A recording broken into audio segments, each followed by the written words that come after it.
sum to dynamics. And this is based on joint work with Oleksiy Kluurman and Sasha Mangerel. Okay, so Elliott's conjecture is a conjecture about correlations of multiplicative functions. So let me just start by defining multiplicative functions.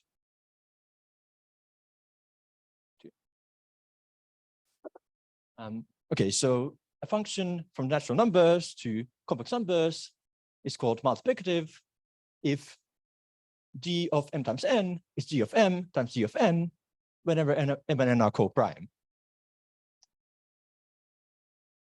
And okay, so firstly, in this talk, we'll focus on multiplicative functions that take values in the unit disk of the complex plane, so they are one-bounded.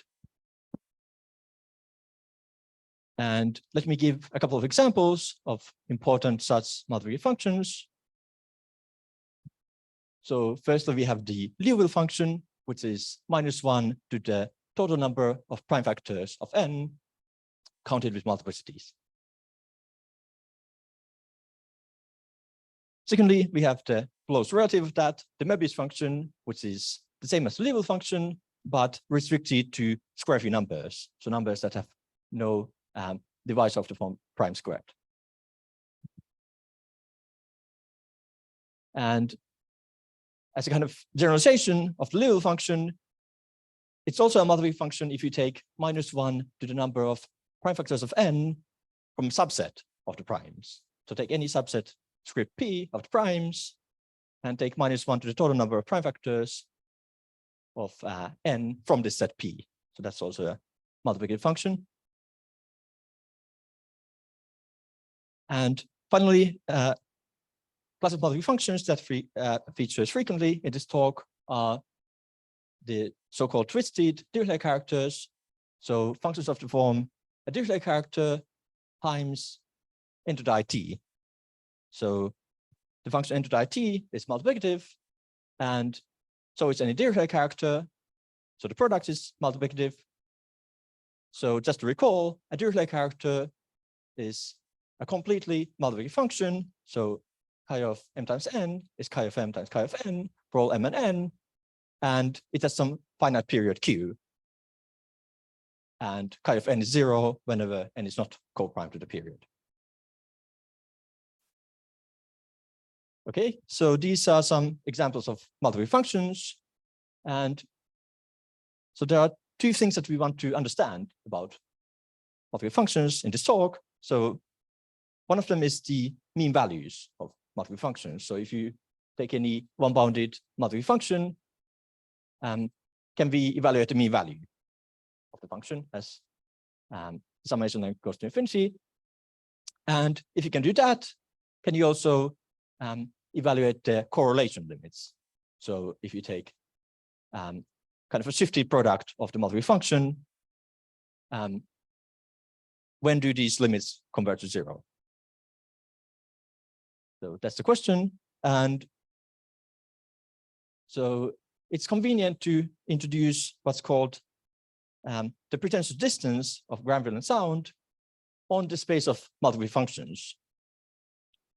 So if you have any two multiplicative functions, f and g, one-bounded, you can define the distance between f and g up to x by this quantity here. And turns out this distance indeed satisfies the triangle inequality. It's not quite a metric, so it doesn't satisfy the other axioms of a metric, but that will be irrelevant for us. But what's important about this distance function is that so if a multiplicative function f pretends to be another multiplicative function g, in the sense that this distance, if you take it up to infinity, it's finite, then the mean value behavior of these two functions is similar, and the same for correlation behavior. So for example, if you know how the correlations of f behave, then you can also understand the correlations of g if f pretends to be g. Okay, that's what I just said. So let's start with the mean values. So those are actually very well understood thanks to a classical theorem of Hallas. So in the 1960s, Halas proved that if you have any one-bounded multiplicative function, and supposing that G does not pretend to be n t for any value of t, then the mean value of G converges to 0. So it's a very nice and clean statement, and it's complemented by results that hold in the opposite case, where G is pretending to be n t. So firstly, if G pretends to be 1, then one can show, this is the Lange's theorem, that the mean value still exists, and there's some explicit formula for it. On the other hand, if G pretends to be n t with t non-zero, then the limit usually doesn't exist. In some special cases, it can exist if the value at powers of 2 are suitable, but usually doesn't exist. So, yeah.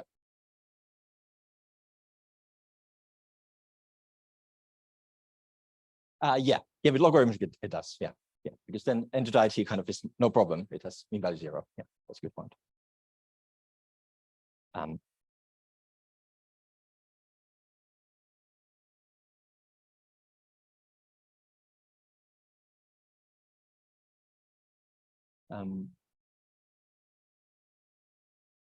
Okay. Yeah. Okay. I guess I'm thinking of real values functions there. Yeah. Thank you.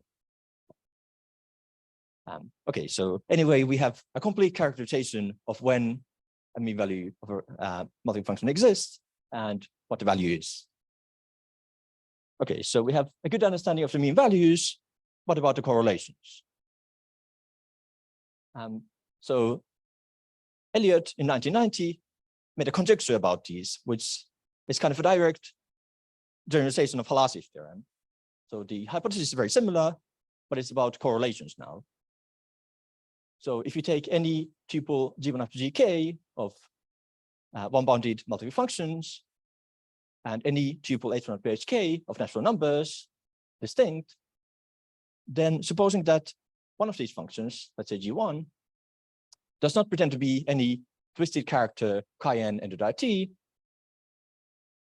the claim is that the correlation average of G1, which is shift H1, up to Gk, which is shift Hk, tends to 0 as x goes to infinity.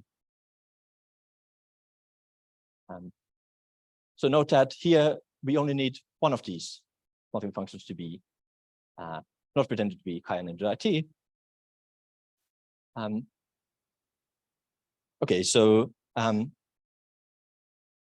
couple of remarks are in order about this statement. So first is that the assumption here about G1 not pretended to be chi-n n t, it can also be stated in a slightly more ergodic theoretic fashion. So it's equivalent to the property of G1 being aperiodic, which means that G1 has mean value 0 in every arithmetic progression. Okay, and another thing is that so Elliott's conjecture is still very much open because, in particular, it contains the famous Charlotte conjecture about correlations of the Liouville function. If you simply take all of your functions G1 to Gk to be the Liouville function, then you recover Charlotte's conjecture.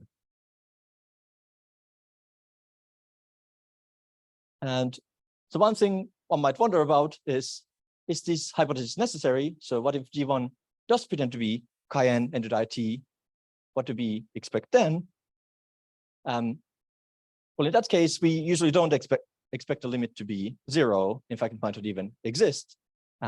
Just to give you a simple example, if you take the function that is equal to a Dirichlet character times n t, with this character having period q, then if you look at, for example, the correlation of g of n and g of n plus q conjugated, then, well, chi is q periodic, so you just get the modulus of chi n squared, and n t is very slowly varying, so basically n t is the same as n plus q t essentially. So you just get the density of numbers which are co-prime to q, and that's equal to this non-zero number here. So phi of q is the Euler-tangent function. Okay, so in general, if the opposite holds, that G1 pretends to be chi-n into IT, we don't expect these limits to be 0, but in that case, we actually have a complete understanding of what happens. So if all of your functions G1 of GK pretend to be some possibly different twisted characters, then there is an asymptotic formula for these correlations, which is due to Klurman. So we kind of understand the complementary case where Elliott's conjecture doesn't hold. So kind of if we had Elliott's conjecture, then we would have a full picture of what happens for correlations of multiple functions. Okay, so Elliott's conjecture is indeed very strong because it contains Charles' conjecture. In fact, it's so strong that it's not even quite true. In 2015, Matamaki, Rajaviv, and Tao constructed a technical counterexample to Elliott's conjecture. So this was a function that looks like entity IT, but kind of as you go further and further, it looks like different entity ITs at different scales. So of course, the function cannot be a fixed entity IT because that will not be satisfying the hypothesis of Elliott's conjecture, but kind of you construct it piece by piece so that at longer and longer intervals, it looks like different entity ITs, where the T is also growing with the scale. And turns out, in that case, Elliott's conjecture is not quite true. Luckily, though, Matamaki, Rajaviv, and Tao did propose a fix to this. So a slightly modified version of Elliott's conjecture, which should be true. So if you strengthen the assumption on G1 a little bit, so you say that G1 is so-called strongly non-potential function, then the conjecture should be true. And by strongly non-potentials, I mean that so previously the assumption was that the distance of G1 to any fixed chi-n entity IT goes to infinity. If you take this x, go to infinity. But here you now require it uniformly in T. So uniformly for all T up to x, this distance should go to infinity. So that's the stronger condition under which Elliott's conjecture should be true. Okay, so this fixes the conjecture, but it leaves something to be desired, because now we have the following picture for correlations of multiple functions. So let's say, for example, we just look at autocorrelations of a single function. So if the function is pretentious, then we have Klurman's theorem that I just mentioned, which gives you a value for the limit or some asymptotic formula for the correlations. If your function is strongly non-pretentious, then you can apply the MRT version of Elliott's conjecture, and that should give you that the correlations go to 0. But there's also a third option. What if your function is something in between? So your function could be non-pretentious, but not strongly in this sense. And that's actually a non-trivial and very interesting class of functions. So this third option that was studied in particular in interesting recent works by Gomilko, Lemanchuk, and Delarue, and Franz Ignakis, Lemanchuk, and Delarue. So they kind of studied generalizations of this MRT construction. So you can have uncountably many sort of similar counterexamples. They form what's called the MRT class, and functions in this class actually have interesting behavior. For example, the corresponding dynamical systems, so the first numeric systems, can be quite interesting. Okay, so we would somehow like to complete this picture, at least conjecturally, so that we know exactly what's happening also in this sort of third option. And so one of the things we do in this work is make a conjecture about so a different modified version of Elliott's conjecture, which doesn't exclude these functions that are non-pretentious but not strongly non-pretentious. So the hypothesis is just the same as in Elliott's work, but of course we need to modify the statement in another way. So this is the statement. So basically saying that Elliott, if this is true, Elliott was almost right. So the hypotheses are exactly the same as in Elliott's work. So you just want G1 not to pretend to be any fixed chi-n into IT. But then the conclusion is that there exists some subset of the natural numbers which has upper logarithmic density 1, such that if you take the limit of these correlation averages, not over all the integers, but along this subset of the integers, which is dense in this sense, then the limits just go to 0. Okay, so I should define what this limit along a subsequence means. So it just means that if x is a subset, a sequence of natural numbers, strictly increasing, let's say x1, x2, x3, and so on, then the limit of f of x, where x belongs to this script x, is just the limit of the sequence, so f of xn, where n goes to infinity. So if script x was all the natural numbers, this would just be the usual limit. So it's kind of subsequential limit. And okay, Florian already defined in this talk the upper logarithmic density, but let me just recall that it's the sum of 1 over n, or n in your set, up to x, and you normalize it by 1 over log x, so that the maximum value is 1, and you take the lim sum. Okay, so this is the conjecture, and you might wonder about why we choose this notion of density. So why upper logarithmic density? Why, for example, not natural density? So for natural density, this statement is false.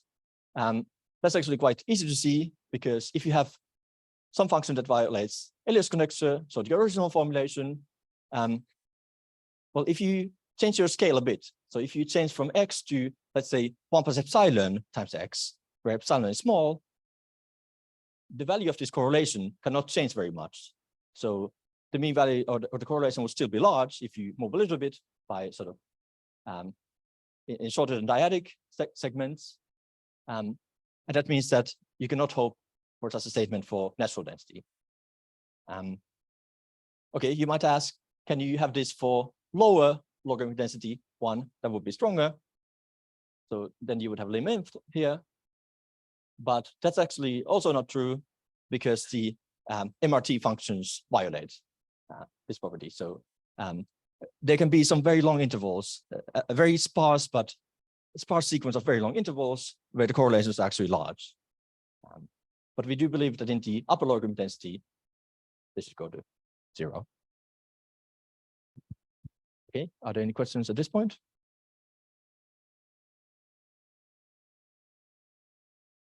Okay, so this is the conjecture that we set out to study. And the first main theorem is that we can prove this in certain cases. So we can prove it firstly in the case of 2-point correlations. So here I've just restated the conjecture. Just for simplicity, I've taken G2 to be G1, the conjugate of the other function, but you could state it also for just 2 arbitrary functions. So the statement is exactly the same. You have, if you fix your G, which is not pretentious in this sense, then you can find a set of upper logarithmic density 1, such that along this sequence, the 2-point correlation goes to 0. And the other thing we can do is odd order correlations. So if you, and if your function is also real valued. So if you take any correlation with an odd number of shifts, then these go to 0 along the sequence of upper logarithmic density 1. Okay, and so these results improve us on some previous works of Tao and myself. So Tao proved the logarithmic average version of this statement, so the 2-point Elliott conjecture. And together with Tao, we proved this statement, but under the assumption that Z is strongly non-pretentious. So it was not covering all the functions.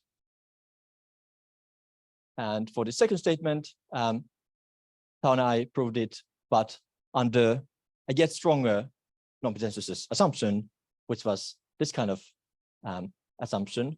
So kind of we needed the pretentious distance between G and a character to be very large. So if we just go back to the definition of this distance,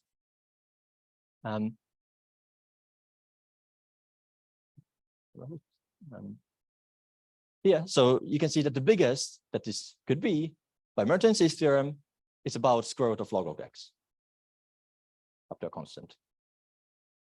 And we could prove in this earlier work that if the distance is at least a constant times the maximal value, not that there's a square here, then the statement holds. But now we've removed this hypothesis. Okay, so we could prove the 2-point case and the other case. But then the question is there some class of multiple functions for which we can prove the full conjecture?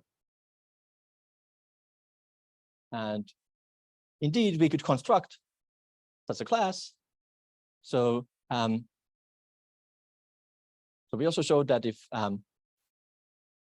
you take certain multiple functions, which I'll define in a moment, then for these multiple functions, all the correlations go to 0, just in accordance with Elliott's conjecture. Actually, the original formulation, because here there's no restriction to subsequent limit. So this class of functions are, so Gn is -1 to the total number of prime factors of n from a subset of the primes. As I mentioned, this is always a multiplicative function. But what this subset needs to satisfy is that it has relative density 0 within the primes, and also the sum of the inverses over the set needs to be infinite. So if the sum of inverses would be finite, then this would be actually pretending to be 1, and that's the case we want to exclude. So it wouldn't be true then. But for any such function, we can show that all the correlation limits go to 0.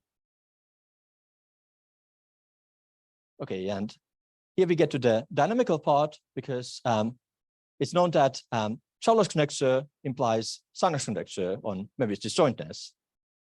And actually the implication, so the proof of the implication is more general. So if you have any bounded sequence which satisfies this kind of Charlot type statement, so the correlations go to 0, then you have the analog of Sanger's conjecture for that function in place of the Möbius function. So you can show that this multiple function G does not correlate with deterministic sequences. This is also a problem of Delarue. So more precisely, if G is any of the functions from the above class, then and if Yt is any topological dynamical system of 0 entropy, you take any continuous function there at any point in your space, then G of n is orthogonal to any of these observables in the space. So if G was the Möbius function, this would be Sanger's conjecture, but we can only do it for this kind of functions. Okay, so these are the main results, and we have some applications. So let's start with an application to dynamics and to Furstenberg systems, multiple functions. So as has been detailed in many talks already in this conference, if you have any sequence from natural numbers, unbounded, you can associate a measure-preserving system to this function. So let's say x nu t by the Furstenberg correspondence principle. So kind of you define this measure nu on the cylinder sets in terms of the correlations of your function G. I should say, though, that this is not necessarily a unique system that you can associate, because you have to kind of pass through subsequential limits to make sure that all the correlations converge. They might not converge. In that case, you could even have uncountably many different systems, but you want to study what you can say about these systems. And the key point is that these Furstenberg systems of multiple functions encode essentially everything that we want to know about these multiple functions and their correlations. So for example, it's almost immediate that Charles conjecture is equivalent to the Liouville function having a unique Furstenberg system, which would be Bernoulli. And also there's an interesting result of Frantikinakis, which says that actually if you just know that the Furstenberg systems of Liouville are ergodic, then you already have Charles conjecture. Needless to say, we don't know how to prove that they're ergodic.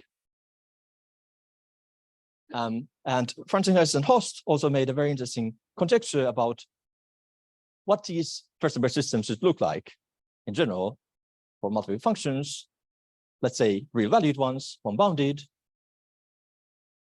So they conjectured that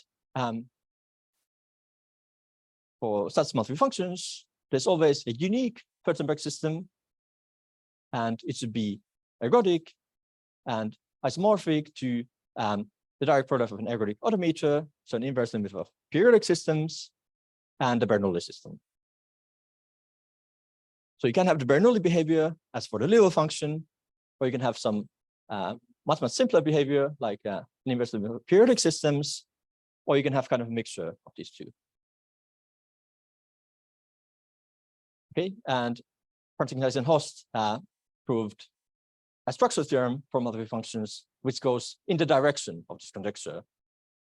So they could prove that the Furstenberg systems have as their ergodic components. So it's a direct product of infinite step nil systems and Bernoulli.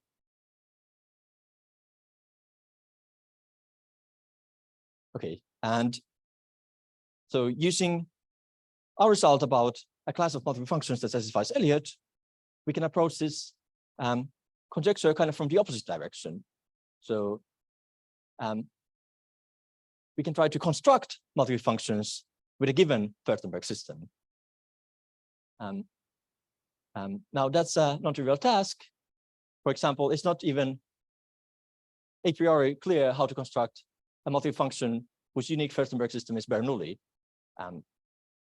Okay, so that corresponds to the theorem that we had, kind of, that you have a multiple function which satisfies Elliott. So that's already non-trivial that there's a concrete multiple function that satisfies the fact that the Furstenberg system is Bernoulli. But you can ask about what other dynamical systems can you construct for the Furstenberg systems.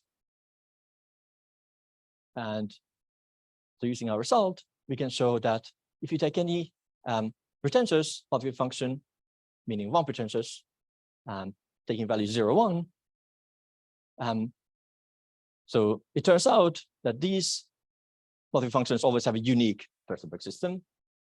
Let's say nu is the corresponding Furstenberg measure. Then we can construct another multiple function, say g, which takes values plus minus 1 and 0, such that the unique Furstenberg system of this one, so it also has a unique one, and it's isomorphic to the direct product of this measure nu, so the Furstenberg system of this original pretentious function and the Bernoulli system. So kind of if you have any Furstenberg system of a pretentious multiple function, you can combine that with the Bernoulli system, and that's also a Furstenberg system of multiple function.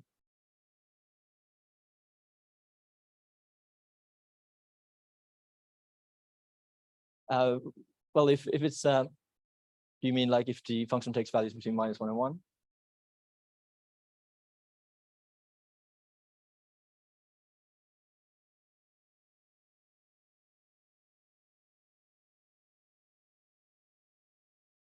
You mean f takes values?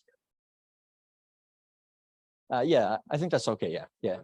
F could take values also plus minus 1. Yeah. Sure. Thanks. Any other questions? Yeah, that's very true. Yeah. So yeah, if you take a random multiple function, it satisfies Elliott already. The point is that it's explicit, so we can construct these. Okay.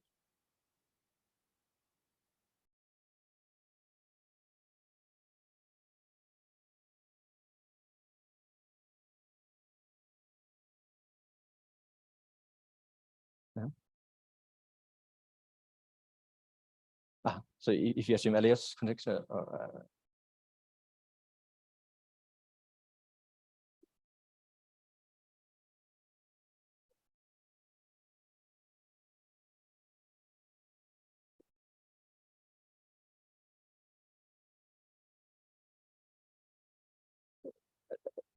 direct product of Bernoulli and ergodic odometer, or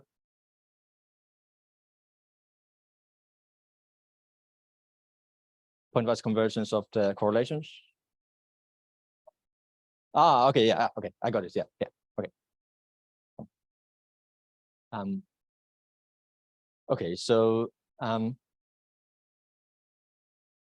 yeah, so we can construct such Furstenberg systems of multiple functions, and actually we conjecture that this gives the full characterization, and we can prove that assuming our modified version of, or actually the MRT version of Elliott's conjecture. So if you have the MRT version of Elliott's conjecture, then this gives you the full characterization of Furstenberg systems, multiple functions. Okay, so we know what the Furstenberg systems of pretentious multiple functions look like, and then you take any of those systems and a direct product with Bernoulli. So that would be that.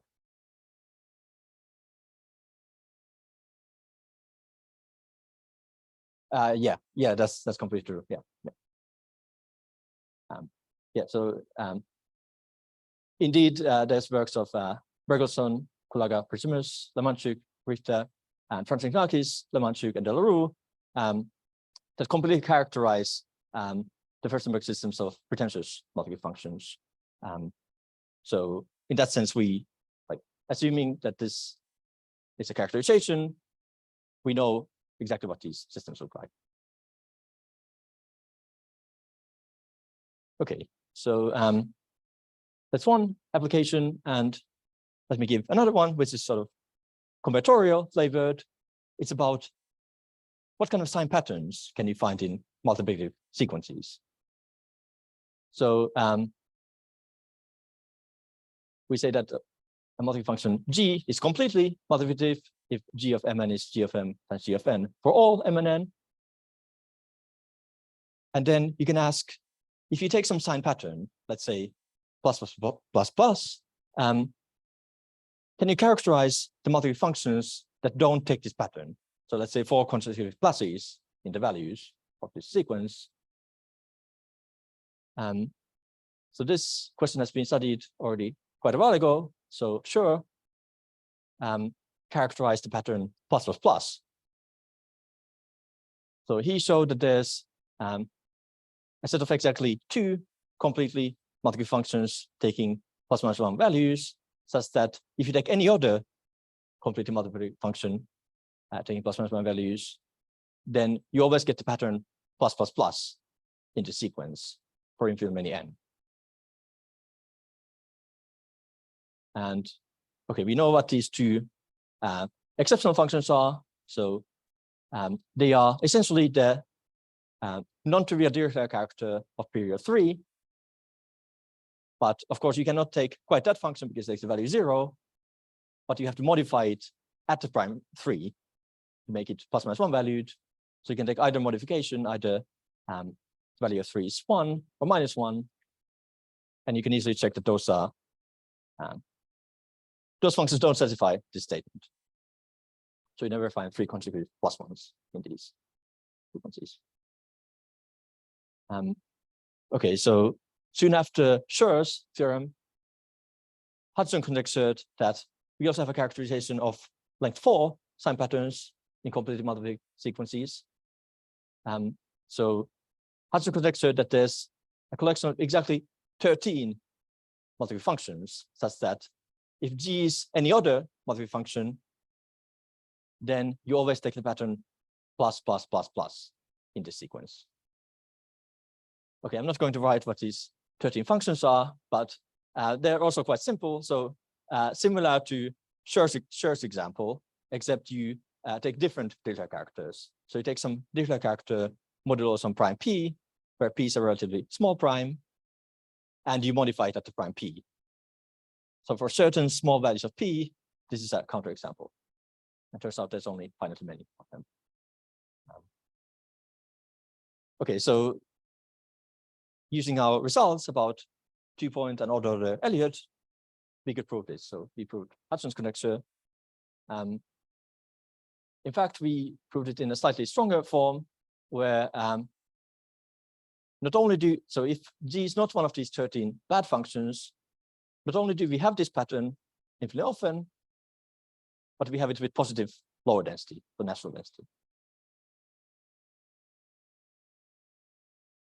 Okay, so that's an application to combinatorics. And another application that we have relates to variance of the Erdős discrepancy problem, which is now a theorem of tau. So in 2015, Tau used his 2-point Elliott conjecture to resolve Erdős's old conjecture about the discrepancy. So Tau's theorem states that if you have an arbitrary ±1 sequence, then it has infinite discrepancy in the sense that if you look at partial sums of this function along homogeneous arithmetic progressions, you can make them arbitrarily large. A special case of this is the case of completely multiple functions, and that's actually the most important case, because in Tau's proof, he reduced the general case to the case of completely multiple functions, which is then proved using correlations. So if G is completely multiplicative, then you can just pull out the factor of G of t from here, and you just get the partial sums of G of n. So in that case, the statement is that the partial sums of any ±1 valued completely multiple function are unbounded. Okay, and one could wonder, can one somehow quantify this statement? That can we say that not only there's an infinite sequence of x's for which these partial sums are large, can we say that the set of x's is actually large where these partial sums are big? And this we can do using our results about Elliott's conjecture, so the 2-point and odd order. That's the 2-point case. So we can prove this kind of sort of a density version, if you like, of Erdős discrepancy problem, that if you fix any number m, some threshold m, and if you have any completely multiple function taking ±1 values, then the set of x's for which this partial sum up to x is bigger than your threshold. It has positive upper logarithmic density. So not only it's infinite, but it's large in the sense of this density.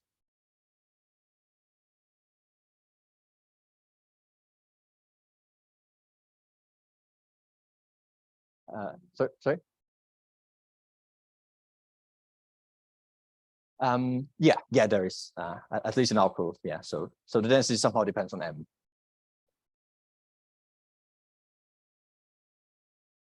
Yeah, it's open. Yeah. So we don't know the unsigned version of Erdős discrepancy. Okay, any other question? Okay, I guess I have 5 minutes. So I'll say a little bit about the proof of our main theorems. So the 2-point and the odd order cases. The starting point is that we prove an estimate for correlations of multiple functions, where these functions are somewhat pretentious to this kind of twisted Dirichlet characters, but not quite. So kind of we had these 3 classes of multiple functions. So the third one was kind of functions that are non-pretentious, but not sufficiently so. So for such multiple functions, we can prove bounds on these correlations.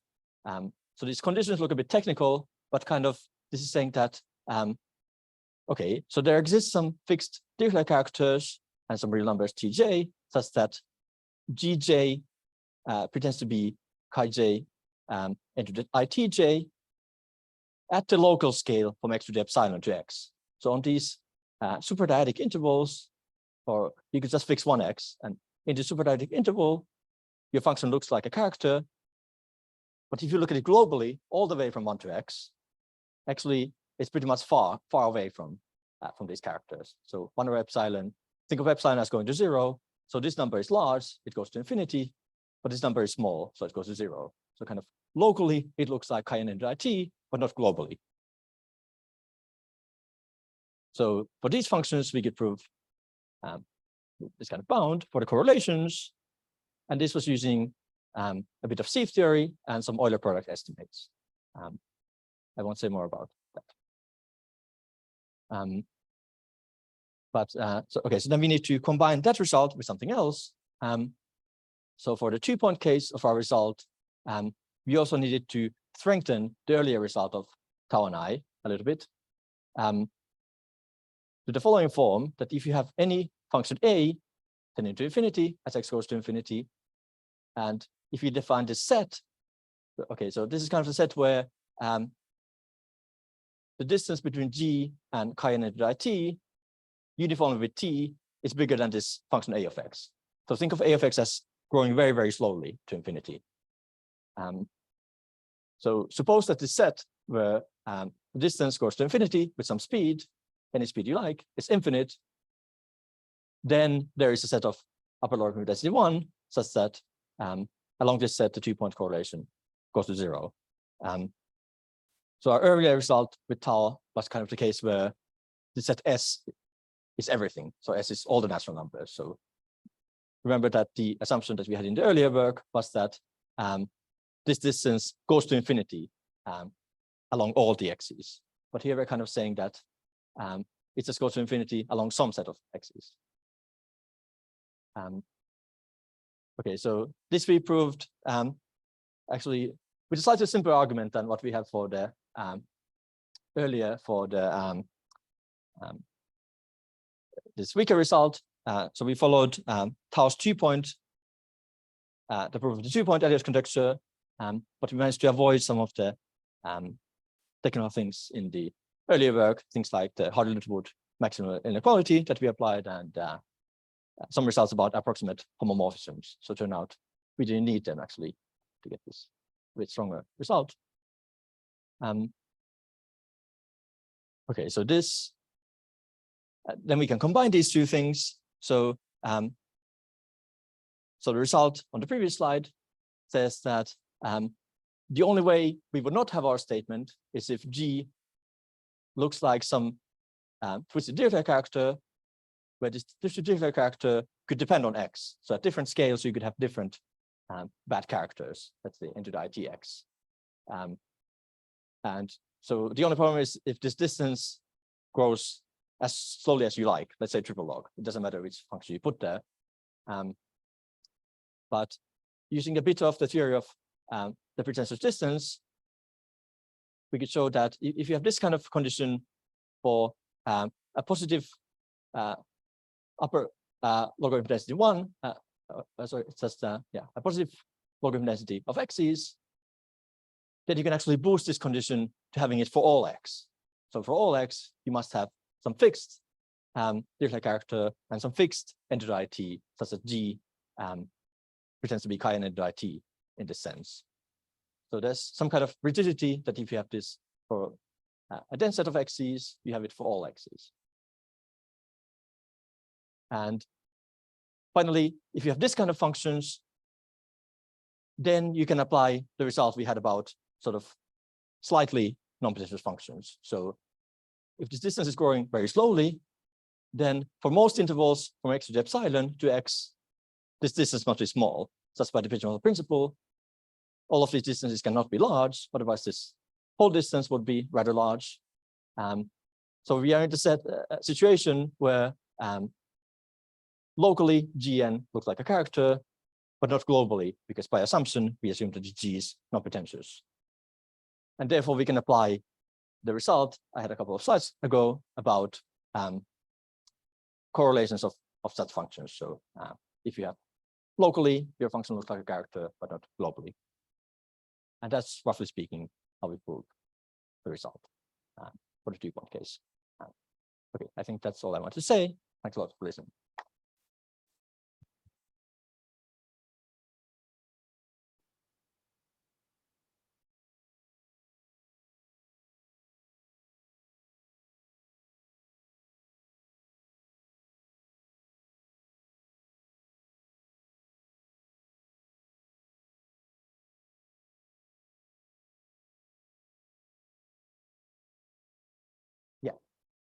Yeah, that's right. Yeah, so yeah, we could indeed have I mean, we only need one of the functions to be combinatorics, and the same proof works. So they don't need to be the same function. Just for simplicity, I stated the case of the same function.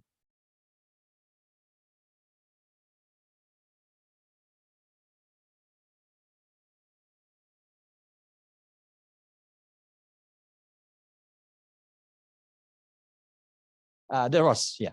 So there was, so indeed, it was this kind of Elliott for almost all scales. So we could not prove Elliott for all scales, but we could prove it with the SSR averages along a dense sequence of scales, in this sense that the logarithmic density is one of the scales.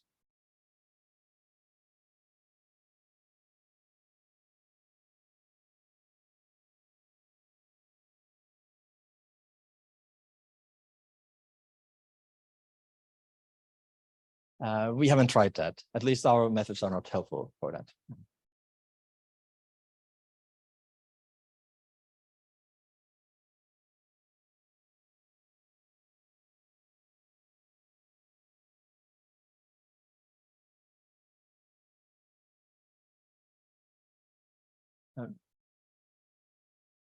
So it could be pretty large. So because the statement is false with the lower logarithmic density. So actually, it could be that the complement also has upper logarithmic density 1. So it could be that there are some huge intervals where the result is not true, but there are also some huge intervals where the result is true. So kind of both the set and its complement could have logarithmic density 1. I mean, upper.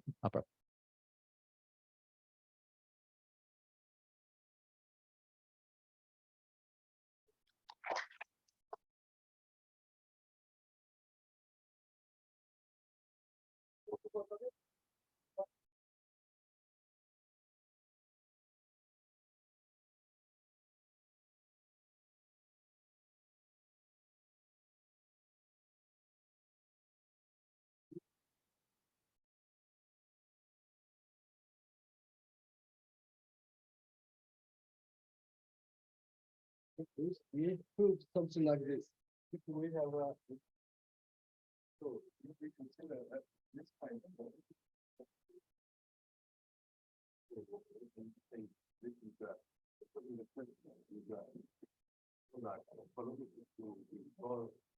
yeah. So kind of like polynomial kind of yeah. If we can put in the row, polynomial quantity for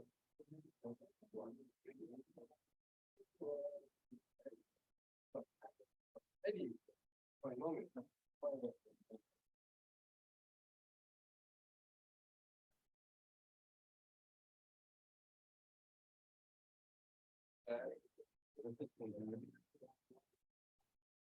So if you have such a system, then you can find just. Yeah, if we can send it. Yeah, just we're posting that out in the January. Okay. Yeah. Yeah. If we could send that. Yeah, I got something.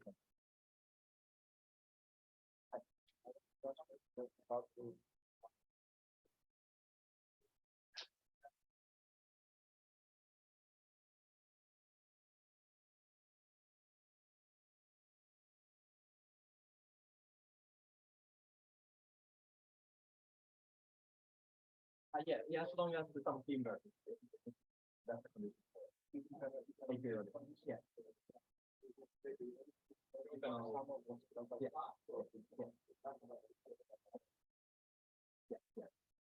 So otherwise we're done.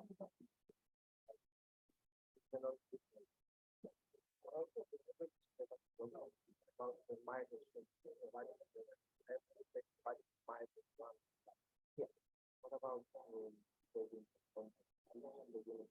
Yeah, that's also true. So how also prove that version. So if you have any function that takes values in the unit circle from plane, then you have the same statement. So every system is also for that function as well.